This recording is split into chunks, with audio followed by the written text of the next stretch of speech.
Florante at Laura na may pamagat na, Laura, bakit ka nagtaksil? sa gitna ng mapanglaw na gubat, isang bayani ang lugami.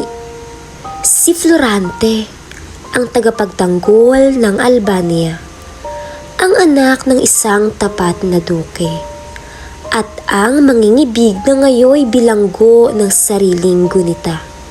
Diyos na dakila, nasaan ang iyong katarungan?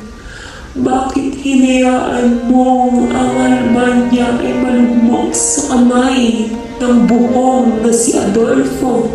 Sa kabila ng hirap na tinitiis, may isang mukhang paulit-ulit na sumisilip sa kanyang balintataw. Si Laura, ang kaniyang langit. Naalala ko pa bago ako tumulak sa digmaan, ang iyong mga luhang pabaon sa akin, ang pagmamahal na akala ko'y kasing tibay ng bakal. Pinahiyasan mo ang aking turbante ng perlas, topasyo at maningning na ruby. Pinalibutan mo ito ng diamante at binorda ang letrang L bilang sagisag ng iyong tapat na pagsinta. Saksi ang mga hiyas na iyan sa ating sumpaan na kahit kamatayan ay hindi tayo mapaghihiwalay. Ngunit, bakit Laura?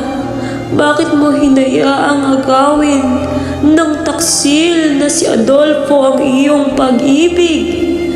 Ang yaman ba niya o ang korona ang nagpalamig sa iyong puso? Ang sakit ng gapos na ito ay walang-wala sa pait ng iyong pagtataksil. Tuluyang iginupo ng paghihirap ang kanyang katawan. Nagmistulang bangkay na napayukayok ang bayani. Sugatan ang kaluluwa, wasak ang puso, at tila iniwan na ng pag-asa.